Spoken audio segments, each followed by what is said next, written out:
Malien bɛ fan o fan Mali kɔnɔ ale ni Mali kɔ kan an ka foli bɛ aw bɛɛ lajɛlen nin wagati in na an b'a ladɔnniya k'a fɔ k'a dontɔla don a ka jamukan mandi kɔnɔ n'o de ye i fɛla fɔ o jamukan ye mun bi opportunité di jamana kɔnɔdenw ma u ka na ka n'u hakilinata fɔ u ka idéw fɔ k'u ka analyse kɛ jamana maracogo kan a b'o o information duman ninnu sɔrɔ Sempa Vision de sababuya la ayiwa an b'a ɲini aw fɛ a ka ja ninnu partager a k'u liker a k'u commenter walasa maliyɛn bɛ fan o fan u bɛ se ka bɔ an ka kibaruyaw kalama cogoya min na o hukumu kɔnɔna na sa an kɛlen don ka wele bila an ka belebele dɔ ma tuguni n'o ye Dr Segu Sɛnpara ye ale ye sanfɛ kalanfa ye mun bi faculté des sciences économiques de gestion kɔnɔna na ayiwa yan'an ka taa yɔrɔ jan n bɛ kuma d'a ma walasa a bɛ se ka folini kɛ ka ɲɛsin aw ma cogoya min na professeur bisimila an ka plateau kan. Merci Sanogo, n b'i fo k'i waleɲuman dɔn i ye weleli min kɛ bi jumadonya ba in na n ka na an ka masala jamana kunkanko ko kan mun bɛ tali kɛ actualité de la semaine na ale ni fɛnba minnu kɛra jamana kɔ kan an k'an da maga la maliyɛndenw ka se ka faamuyali kɛ o hukumu kɔnɔna la an b'a ɲini an kanubaga jɔnjɔn bɛɛ lajɛlen fɛ u ka ja ninnu partage u ka commenter u ka like maliyɛnden bɛ yɔrɔ yɔrɔ maliyɛnden bɛɛ ka se ka bɔ ni kunnafoni ninnu kalama bi fo k'i waleɲuman dɔn. Foli diyara n ye kosɛbɛ. Dans le cadre de démarrer avec la nouvelle année scolaire 2022-2023, la coordination du master en sciences et techniques de gestion de la faculté des sciences économiques et de gestion de Bamako informe tous les professionnels et étudiants détenteurs d'une licence ou d'une maîtrise que les inscriptions concernant la formation du deuxième cycle universitaire sont en cours sur la colline de Badalabougou. Les différentes spécialités accessibles en sciences et techniques de gestion sont les suivantes. Le master en marketing, le master en gestion des ressources humaines, le master en gestion logistique et transport, le master en entrepreneuriat, innovation et création d'entreprises. Les frais liés au dépôt des dossiers sont de 10 000 francs CFA non remboursables. Le coût lié à la formation de chaque master est de 800 000 francs CFA seulement, dont 200 000 comme droit d'inscription et 600 000 comme frais pédagogique. La qualité de la formation, de la recherche scientifique et l'encadrement des mémoires des étudiants sont les premiers soucis de cette coordination. Pour plus d'informations, contactez le 76 46 34 02 ou le 74 17 44 11 ou le 83 01 11 74 ou le 77 53 07 06. Chers étudiants, la coordination du master en sciences et techniques de gestion de la FSEC sont à votre disposition. Maliyɛnw an b'a ɲini aw fɛ a ka ja ninnu cari sabula actualité baden de bɛ an bolo bi o fɔlɔ bi tali kɛ jumɛn na o de ye an ka président de la transition n'o ye Assimi Goïta ye tɛnɛ tɛmɛlen a bɔla ka kibaruya di a bɔla ka discours tenu donc jamanadenw ye ayiwa an bɛna kuma o kan kosɛbɛ n'an bolo la an bɛ taa Burkina Faso ale fana président bɔla a ye ka discours kɛ fo ka na se an ka Air France ka suspension ma an bɛna kuma olu bɛɛ lajɛlen kan ayiwa an b'a ɲini aw fɛ a ka ja ninnu a k'u partager a k'u liker ayiwa a k'u commenter walasa courage bɛ se ka don an yɛrɛ la cogo min na ka dɔ fara an ka baara kan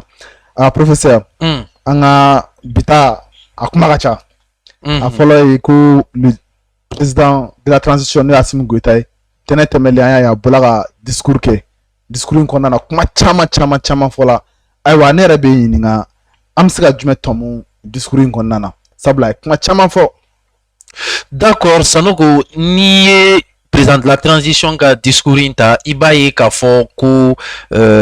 hakilisigi kuma don wa kɛnɛ mun kun don jamana jɔ kɛnɛ kun don k'a sababuya kɛ i tɛ miiri Mali mɔgɔba foyi la ale ni Mali acteur ba foyi la mun kun tɛ kɛnɛ kan a donya la. Siga t'a la. Hukumu kɔnɔna la wele de bilala société civile ma ale ni jɛkulu tɔ bɛɛ lajɛlen u ka na u ka kuma projet de la constitution de la république kan mun bɛ tali kɛ an ka sariya sunba la. O hukumu kɔnɔna la maa dɔw de sigira minnu kumara n'u y'u hakilinataw fɔ ka maliyɛnden bɛɛ lajɛlen ka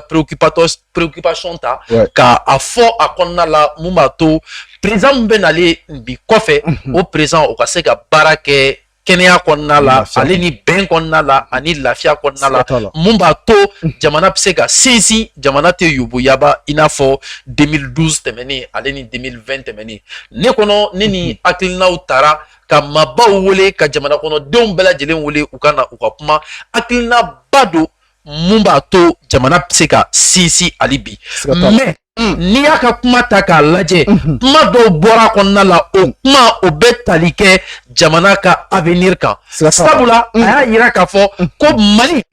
n'o ye an fa jamana ye ni o y'an ka tiɲɛ ye Ah. depuis lawale Siga t'a la. ka na se bi ma ko o tɛ kɛ batɛmɛsira ye tuguni batɛmɛsira i b'o dɔn N t'o dɔn. I fana y'a batɛmɛsira ye sira ye sira mun ni bɛɛ lajɛlen bɛ tɛmɛ a fɛ tigi t'a la. batɛmɛsira ye sira ye tigi tɛ sira mun na batɛmɛsira ye sira ye ko o ko ka di maa minnu ye k'a sɔrɔ u tɛ règle suit u tɛ loi suit u tɛ sariya suit u b'u sago kɛ ko Mali to o jamana ye tuguni Hors la loi. hors de la loi a bɛ ultimatum lancé jɔn ma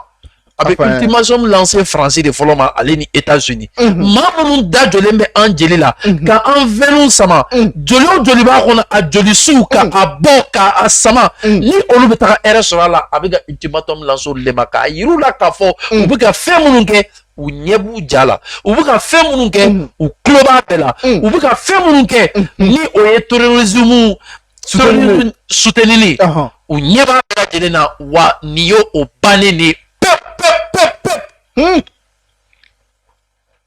donc a bɛ fɛn dɔ ko fɔ a b'a yira k'a fɔ k'an ka autorités u kunkolo b'u kan da la Siga t'a la. sabula Assimi Goïta tɛ se ka nin fɔ cogo si la ni a n'a ka maaw ma bɛn a kan Siga t'a la. a tɛ se ka nin fɔ cogo si la si il n'a pas le soutien des autres colonels Siga t'a la. donc nin ko in nin ye hakilisigi kuma ye nin b'a yira k'a fɔ ko Mali a tɛna buruja tuguni o burujali o bɛ n to o bɛ n bila ka n da maga fɛn jumɛn na o ye fɛn filanan ye a da magara kuma kelen wɛrɛ la n'o bɛ tali kɛ Mali ka nafasɔrɔ siraw Siga t'a la. Mali ka sɔrɔw ni o bɛ buruja ni o bɛ ta k'a kɛ maa wɛrɛw sago ye a y'a yira k'a fɔ ko Mali tɛ samasogo ye tuguni samasogo ye fɛn jumɛn ye n'i ye sama ta k'a lajɛ i b'a dɔn k'a fɔ ko sama ye fɛnba ye fɛnba min don bɛɛ bɛ se k'i ta sɔrɔ a la woroba b'a la kamanba b'a la tulofara b'a la non kɔnkuma baaraba b'a la Bɛɛ bɛ taa sɔrɔ. donc i b'a ye k'a fɔ ni sama fagara sugu kungo kɔnɔna la kungo kɔnɔ fɛn bɛɛ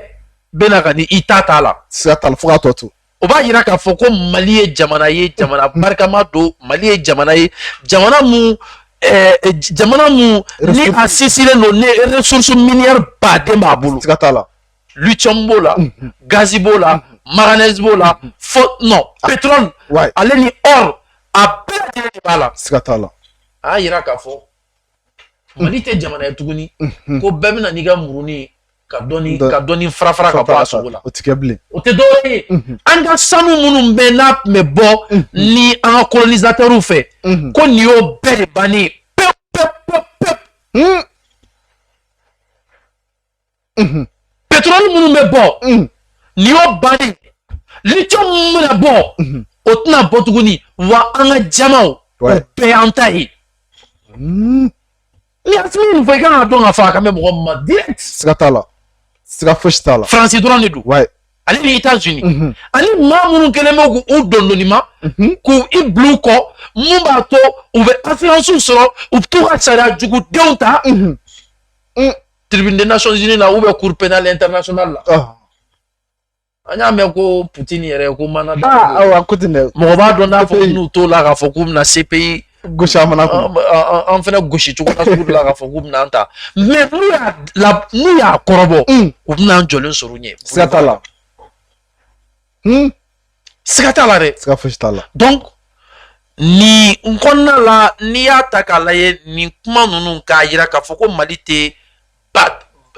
batɛmɛsira ye ale ni Mali tɛ samasogo ye tuguni a b'a yira k'a fɔ ko maliyɛndenw kɛr'u yɛrɛ ye Mali ressources fɛn fɛn y'an ta ye o tora an taya la wa colonisateur minnu b'u an joli sama nin y'o joli sama bannen mais a y'i tilen ka tiɲɛ dɔ fɔ maliyɛndenw ye afanya k'a fɔ ko n'i ye sariya sunba in ta sariya 517 de b'a kɔnɔna la n'i y'o sariya 517 ta a ko sariya 50 de b'a kɔnɔna la mun bɛ se ka exécuter mun bɛ se ka waleya transition kɔnɔna la a y'a yira ko sariya 153 o de bɛ se ka daminɛ mais a kun tɛ cɛ transition kɔnɔna la mais a sariya tɔ 309 président kura min bɛ na o b'i wakili don o la o b'a essayer ka jamana redresser ni o ye a tilenna bɛɛ siga t'a la bɛɛ ye faamuyali kɛ nin constitution ko in na mais a y'a jira k'a fɔ ko fɛn dɔw olu bɛ bayɛlɛma n'i y'a ye k'a fɔ ko an ka constitution ni mouvement appel du 20 février olu ye hakilina dɔ ta k'a fɔ ko yɛlɛmali kana k'a la a y'a jira k'a fɔ ko maga bɛna k'o la 55 mun kan ka ta o 55 maga bɛna ko o b'o kɔnɔna la donc o b'a to jamana bɛ se ka sigi sen kan jamana bɛ boli sariya kan jamana bɛ boli maliyɛnden bɛɛ lajɛlen hakili kan mun b'a to jamana bɛ se ka yiriwa cogoya min na maliyɛnden bɛɛ bɛ se ka sewa a bɛ se ka kɛ fierté nationale ye cogoya min na mun b'a to africain den bɛɛ lajɛlen bɛ se ka Mali kɛ référence ye jamana kɔnɔna la ni président de la république ka nin masala in ta avec toute la société civile i bɛ nin information de bɔ a kɔnɔna la ne kɔnɔ hakilina ɲuman don wa fɛn don fɛn min sɛmɛnen don fɛn min sinsinnen don wa a ka ca la Ala fɛ nin ko in nin bɛna kɛ maliyɛnw sago ye siga t'a la ɲininkali jaabi jala n kosɛbɛ maliyɛnw ne tun bɛ tali kɛ Asim ka discours kan ayiwa o kɔfɛ an bɛ boli an bɛ taa an b'an senfa an bɛ se Burkina Faso olu fana ka président de la transition n'o ye Ibrahima Traoré a fana bɔla ka discours kɛ donc an bɛ an senfa ka se Burkinakaw fɛ yen professeur oui ayiwa discours kɛla Mali la ayiwa k'a kɛra Burkina fana n t'a dɔn n'i ye o fana jateminɛ kosɛbɛ Burkina président fana bɔla ka kuma caman fɔ donc an bɛ se ka jumɛn ta ale fana ka discours la sabula olu ni Mali bɛɛ bi an bɛ se k'a fɔ u bɛ bato kelen kɔnɔ bon n y'a ye bɔlɔlɔsiraw kan a ye fɛn caman a ye hakili jigin fɛn caman na n'i y'ale ye kuma la a bɛ hakili jigin feu Thomas Sankara siga t'a la Sankara ouais pas dɔn k'a fɔ ko Sankara joli ye tiɲɛ ye ouais sabula ni a bɛ kuma ni nimisi wasa ye ni a bɛ kuma ni sincérité ni a bɛ kuma ni détermination ye ni a bɛ kuma i b'a dɔn k'a fɔ ko jamana in kanu b'a la siga t'a la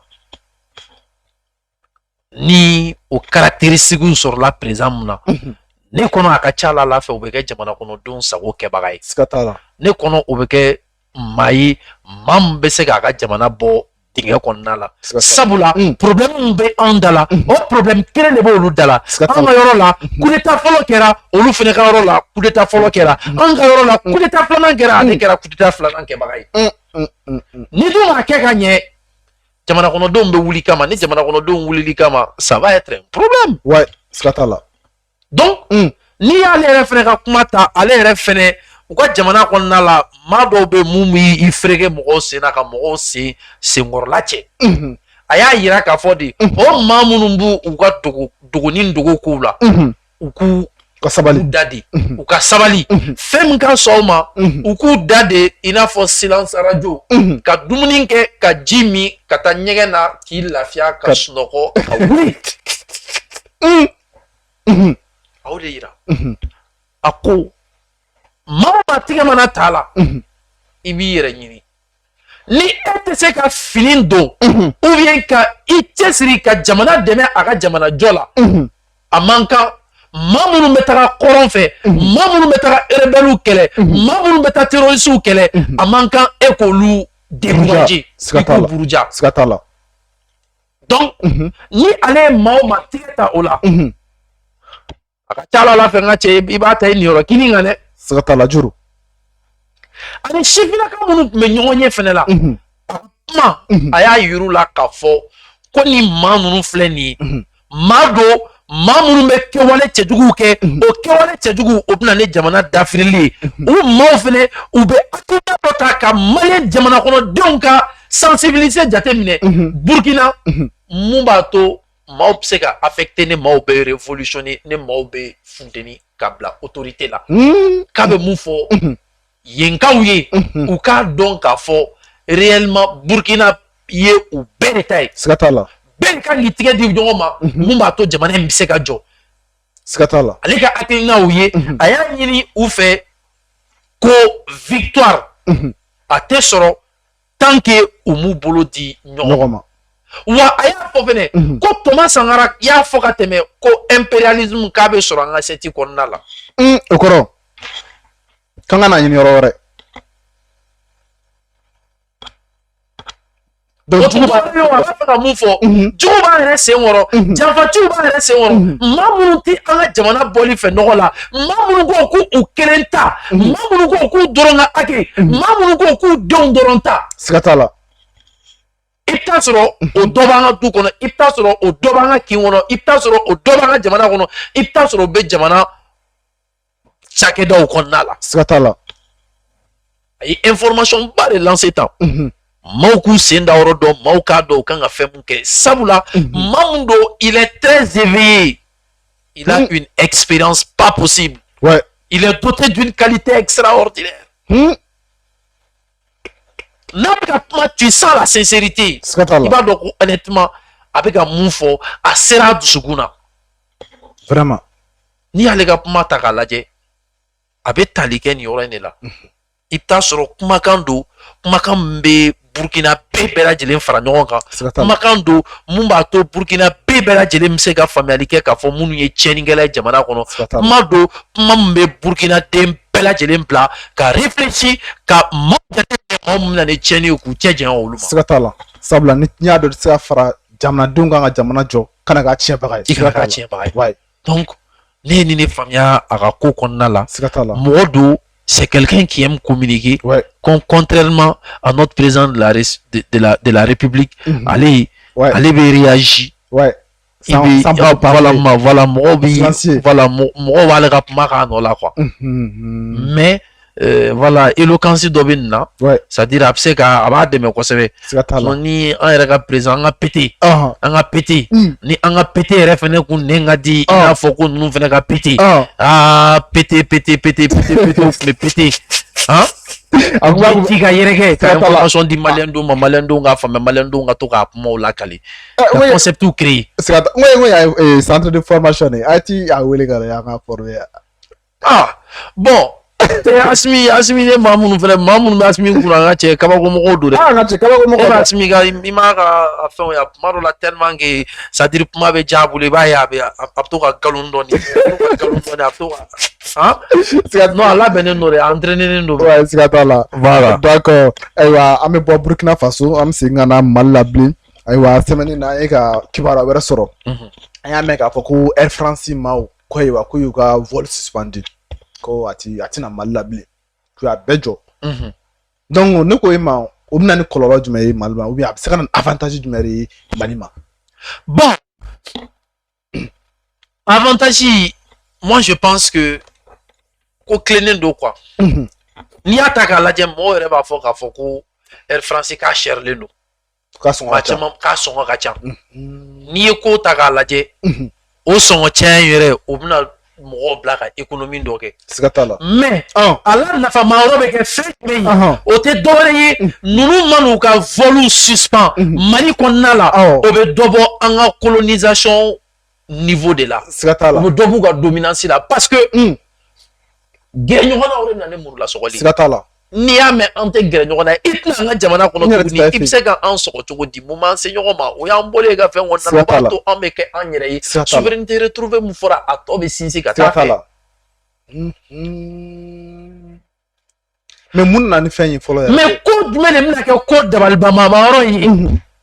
anw ye san joli kɛ anw ni français bɛ ɲɔgɔn bolo anw ye san joli kɛ démocratie nana jamana kɔnɔna la étant un pays démocrate français yɛrɛ y'a fɔ ko qui veut la paix prépare la guerre siga t'a la o tɛ dɔwɛrɛ ye maa o maa i b'a fɛ ka bɛn sinsin don n'a nata aw b'aw bolo di i bɛ kɛlɛkɛminɛnw san mun b'a to i bɛ se ka kɛlɛ kɛ siga t'a la bon o kɛlen de sinsintɔ filɛ nin qui veut la paix prépare la guerre. Les Français ont dit qu'il faut qu'on s'y tire militairement, armée au bambolo, minandu au bambolo, abato ou ban yorokini sigi. Sabula ou ya donc à foko no luka Air France ni ayant un territoire violé kasora amadja Asmi Goïta est pété de la République du Mali. Baladji. Ou baladji. Manambele, Sikatala. Ni ala jigina. Au bout la carli kofo. Sikatala. Nous la carla. Au fait jamana waro nya dula. Sikatala. Jamana waro nya dula. O yu mogo sale o yu teti to o kele flapla manani ka chi po. Mais professeur aya ga fo Malion mana réagi là. Ko na may ko vol suspendu la katina malla. Ko sabla ko akakuye. Ko passer ko arme do ban fi. Muti son o fenga numa. Donc amana ko ga Mali Sakunda bla puisque koko ubiteme Mali le fait pour gata Burkina na gata Togo na bon mon faut il y a un côté là bon nous va te me fait moi je pense que ce qu'il le Togo nga condition redéfinie avec yurula na manya suspend ni al note na nga territoire ni fait toujours la mangara daru wule ka fenge ni la ma foko alhamdulillah Poutine abarka Poutine ni Poutine te ni respect sugu te danga ni Poutine te mana ko na sugu bebe danga Américain ne a déclaré parce que français elle-même elle est rien français ne vaut rien français a dabaradi Américain ne information di français ma donc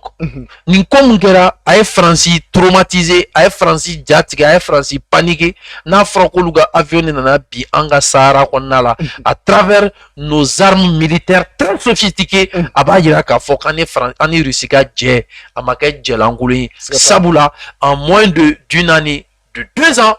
Mali fait partir des armées les plus puissantes la grimpée de l'Afrique de l'Ouest. Donc, on va faire à Barga Poutine, Sabula, Poutine maye, mamba fait qu'en demain. Oriato, Ali Kleflaina, en président de l'Assemblée, nous et Mali colonel Maliki Djaoui, Aïe Sensei Katase Russie là, Mumbato, Ane Russou, Seka Masala, Somme Bam Kangake, Naya Tako Flane entre la Russie et l'Afrique. À Tarakatarapomola, Nima Fli, Kalo, il y a 2 mois de cela, Russie ambassadeur. Poutine y a spécialement kakata Asmi fait par les présidentielles là akataka invitation d'ama kafoko Asmi est invité spécial donc au be considération ko fo o ban bunyali ko fo mabi yere bo I bunya baga bolo kati di I doga baga ma ni o ke danga de bi ko donc on me semble veneka ni on ye ko ke ibta sur Burkina Faso bo la degela parce que c'est le jeune Asmi ma ya e fanga ta rom na fene fenu doa na kana fulu nke ma famia donc fenodo abe anga yere makoro ya ko fo ali pi quoi sinon sanduru nya temena Mali kunte se ga nigere Mali yere kunte se ga yele sans fait jango ka faka ba interdit ma wala Mali kunte se ga yele sans fait jango ka be asega avion wala la jigi donc nin ko nyere ame do de ke u kana ta bingan na wale do siganga ka yira ka fo ku ban en sanctionner nation tribune des Nations Unies là ou bien au niveau parce que ko faut te ke ganza ko faut te ke ganza mais ni fenye femba yira ka fo ko Mali keto do a yere taye quoi sabula ni fen ni ba yira ka fo ko antaya yere yi ni ba yira ka fo ko Mali te batemesra ye kuma fora Mali te batemesra ye ite don tugo mi ja ni be do iba Asmi wole folo ka fo ba fe ga do na ko la place est disponible, l'espace est disponible, tu passes. Quand on dit l'espace est indisponible, tu t'arrêtes. Si tu avances, on te casse la gueule. Amiga avion tu pop. Donc je crois que ni absa ka opportunité doy ka investisseur ou bien investisseur ou bien passer voilà les concurrences nana ça il y aura la compétition donc cette compétitivité au betaka double prix là donc ni au kera fene au beke la fia malien dembela jele ma fene ne parti pas de français ma sabula ni français be teme ka taga jugu caman na France i bɛ tɛmɛ Mali de fɛ donc ni aw ko ko aw tɛ na Mali la donc aw tɛ tɛmɛ frontière b'an ni dugu o dugu cɛ aw tɛ tɛmɛ o fɛ dɛ fo n'aw taara munumunu japaga donc n'o dun kɛra o bɛna ni Poutine kelen bɛ ka diɲɛ k'a ta ye cogoya min na kérosène prix o bɛ gɛlɛya ka taa fɛ ni kérosène prix gɛlɛyara wariw bɛ yɛlɛ ni wariw yɛlɛla dɔrɔn i b'a ye population yɛrɛ bɛ wuli contre la France donc effet négatif. E ko a dɔn ma daminɛ yɛrɛ e ko e ko a dɔn ma sabula an b'a kɛ dɔrɔn sanfɛlaw siga bɔ i la ko bɛna da Faransi kan kabako don siga t'a la ko bɛna da Faransi kan kabako don parce que nin ye Faransi ka ko bɛɛ bannen sabula hali bi n ye fɛn dɔw ye réseau kan c'est-à-dire Sarkozy de bɛ médiation na entre comment ça s'appelle Paul Kagame ka dugu in tɔgɔ diri Rwanda entre Rwanda et RDC Congo Kinshasa k'ale bɛ taa ka taa fɛn kɛ problème fɛn fɛn bɛ Afrique da la bi c'est Sarkozy de Libye bi Libye Kadhafi bini o rébellion de nana Mali la Sahel kɔnɔna la ka Niger attaquer ka don Tchad kɔnɔna la ka don Burkina kɔnɔna la ka don Mali kɔnɔna la ka taa Mauritanie nin bɛɛ lajɛlen problème nin bɛɛ kɛra Sarkozy mɔgɔ kuntan de fɛ mais Sarkozy bɛ Poutine dɔn ni diɲɛ fɛn bɛɛ Poutine ye kuntan kan wagati la k'a to président de la République ya la Poutine na ni Poutine tilala discussion na Poutine ka ko ɲɛ bɛ n ka jamana la a bɛ tan France bɛ tan bon ni fɛnɛ dɔrɔn n b'a kɛ tan n ka cɛ a bɔra fiɲɛ min na tigɛ a la n ka cɛ fa bɛ ne la kelen o de kelen ye Alassane Karaba k'a sigi Côte d'Ivoire o bɛ se ka kɛ médiateur ye entre Rwanda et puis Kinshasa comment le monde va à l'envers vraiment donc hégémonie française ni y'a bantɔ de ye ka président de la République yɛrɛ y'a fɔ Macron denmisɛnninya b'ale la ale bɛ fɛn dɔw fɔ k'o ye tiɲɛ fɔ ye jamana kɔnɔna la ni jamana bɛ gɛlɛya dɔ la i y'a faamuya b'a la fɛn dɔw bɛ i da tɛ maga la n'i da magara la dɔrɔn a bɛ tiɲɛ da to ka foronto kuma dɔ la mais ni Ala ka kɛwalew de ye ni Ala tɛ sunɔgɔ Ala tɛ sunɔgɔ ni mɔgɔ tɔɲɔ cogo cogo don dɔ bɛ na se dɔrɔn ka cɛ ni problème bɛ s'i ma donc ni kunnafoni ne kɔni kun bɛ n fɛ k'a sababuya kɛ Air France o ka suspension temporaire par rapport à l'existence des équipements militaires russes très sophistiqués. C'est pas là. Ok. Ɲininkali jaabiw diyara n ye kosɛbɛ kosɛbɛ. Ayiwa an bɛ ɲininkali laban k'i la o de ye ka i ka foli lase an ka abonnés ma i ka foli kan lase maliyɛn bɛɛ lajɛlen ma wagati in na.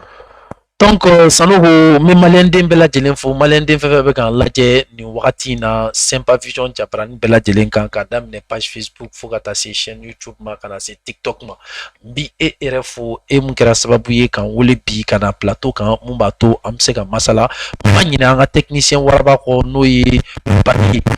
Bali ale y'an ka technicien mun tigɛ ka di a b'a misiri dɔrɔn k'a bila i kan hukumu kɔnɔna la n bɛ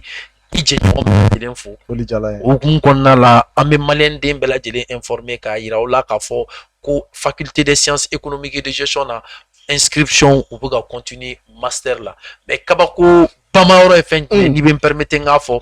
master kura dɔ bilala sen kan ni o master n'o ye finance islamique ye o master finance islamique o bɛ yen à 500 000 francs CFA seulement pour 2 ans de formation. Vraiment. Moi je pense que ça doit être motivé. Donc ne bɛ bɔ kuma kɔnɔna la. Ok, merci an ka invitation jaabi la. Ayiwa maliyɛnw ni ne bɛ dan kɛ an ka bi jamukan in na an b'a ɲini aw fɛ a ka ja ninnu a k'u partager a k'u like ayiwa a k'u commenter fana walasa maliyɛn bɛ se ka bɔ an ka baaraw kɛtaw kalama cogoya min na ayiwa an bɛ foli d'a ma Ala ka a ɲɔgɔnna wɛrɛ yira an na. La coordination du master en audit et contrôle de gestion de la faculté des sciences économiques et de gestion de Bamako informe les professionnels et étudiants détenteurs ou détentrices d'une licence ou d'une maîtrise que les inscriptions au master en audit et contrôle de gestion pour l'année scolaire 2022-23 sont en cours. La coordination du master en audit et contrôle de gestion vous offre des formations suivantes. Le master en audit et contrôle de gestion, le master en finances publiques, le master en gestion des projets. Les frais de dépôt des dossiers sont de 10 000 francs non remboursables. Le coût total de la formation est de 1 500 000 pour le master en audit et contrôle de gestion, 1 million pour le master en finances publiques, 800 000 pour le master en gestion des projets. Si vous voulez devenir spécialiste dans les domaines précités tout en bénéficiant d'un bon encadrement, alors contactez la coordination au 66 79 98 03 ou au 79 27 42 89 ou au 76 10 61 31 ou encore au 78 24 26 56. La coordination du master en audit et contrôle de gestion est une aubaine pour les professionnels et étudiants.